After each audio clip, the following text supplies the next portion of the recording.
This movie was absolute shit. I had seen some promos for it and they just showed like the nice 80s looking aesthetic and it doesn't really preview much else. And so I'm like, oh, maybe this is gonna be good. And it wasn't. It opens up with a really promising scene where there are these two boys riding their bikes in masks because it's Halloween. And you're seeing these really pretty golden leaves and the boys are riding past a cemetery. There's 80s synth music. There's mountains in the background because the movie was filmed in Utah. So it's a very, very beautiful setup. The boys in their bike ride stop at this house called the Booth House. It's the neighborhood haunted house and there's all kinds of stories about what happened there. And one of the boys actually goes up to the door, and while he's at the door, the other boy, I think it's the other boy, sees a silhouette in an upstairs window with a room that's illuminated. Storm rolling in while all this is happening. And it's so good so far. So far, so good. Then we see this writer who pulls up to the house with his daughter who can't walk. We don't really know why she can't walk. We don't know what happened. She's sleeping in the car and he leaves her sleeping in the car and he goes inside this house. He's got this tape recorder. He's walking around taking notes. And so we gather that he's there because he has writer's block and he's mourning the loss of his wife. We don't really know what happened to her yet. Already, the acting is horrendous and it doesn't get better. So basically, he just hallucinates a lot in this house. And he's trying to get rid of his writer's block and he has this notebook with all these classic horror villains and he's going down the line, each one trying to make a story work.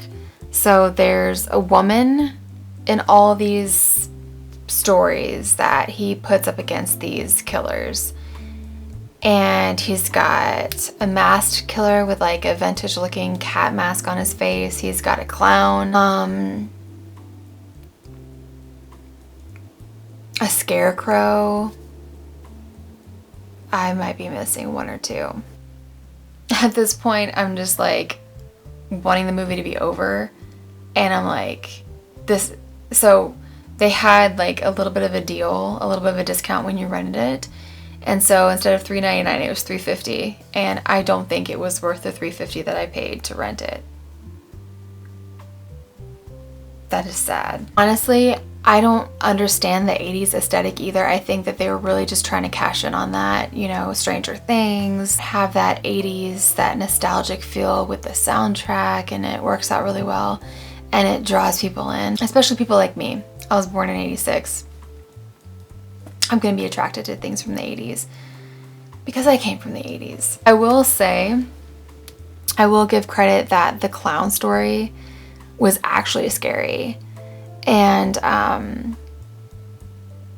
that was like the only part where I feel like was convincing enough acting to where it just wasn't painful to watch. And it's interesting that I say that because the guy who played the lead, his name is James Morris. He co-wrote, co-produced the movie. And interestingly enough, he also played all of his villains. So for how horrible of an actor he was in the main role, he actually did a good job in the clown role. Which, I mean, this is all according to the Wikipedia, so it could be wrong, but that shocked me. So what we can assume is his dead wife keeps appearing to him in the house and is trying to help him get through his writer's block and try and help him deal with the things that he's seeing in the house. And honestly, it's all so disjointed. The writing is horrible. It's just, it's painful to watch. It's, I don't know. It's like trying really hard to be something that it's not. And it was just, I actually at one point thought to myself that this is the worst movie I've ever seen. And I've seen some bad movies. At one point I said, his dead wife keeps appearing to him. How did she die? Do I care anymore? So eventually he goes inside his own scary story that is his life. And he hears something in the bathroom. He can't find his daughter. And then he finds her face down in the bathtub.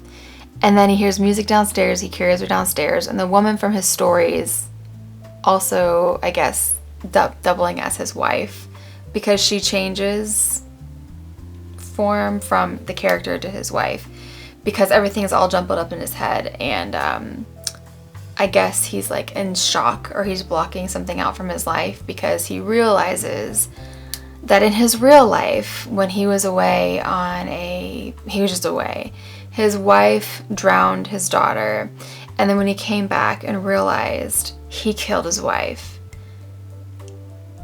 I watched Shutter Island one time on a plane, and I think that they ripped off Shutter Island, because he doesn't know what's happening. He only realizes that at the end of the movie that his wife killed his kid and he killed his wife. Legit, that's Shutter Island. And they did a horrible rip-off of it. And then the end of the movie,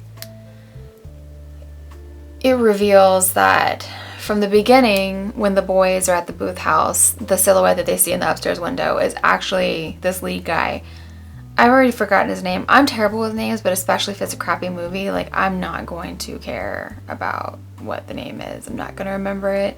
But it kind of all ties back to the beginning, where he's the one in the house, the haunted house that the boys are seeing on Halloween. So my end thoughts were, it started out promising, quickly fell off, and the end, if it were original and hadn't been ripped off, would have been good and sad. The music, like the 80s synth or whatever, was good, but it didn't make any sense. I didn't know why it was there, because I don't think it took place in the 80s. So it was just, it didn't make any sense. It was jumbled. It was disjointed. It was horrible and yeah. This was based off of a short story called The Witching Season, which I swear has been suggested to me so many times on Amazon Prime, and I even put it on my watch list to watch, because this guy, James Morris, who wrote, produced, starred in this movie, also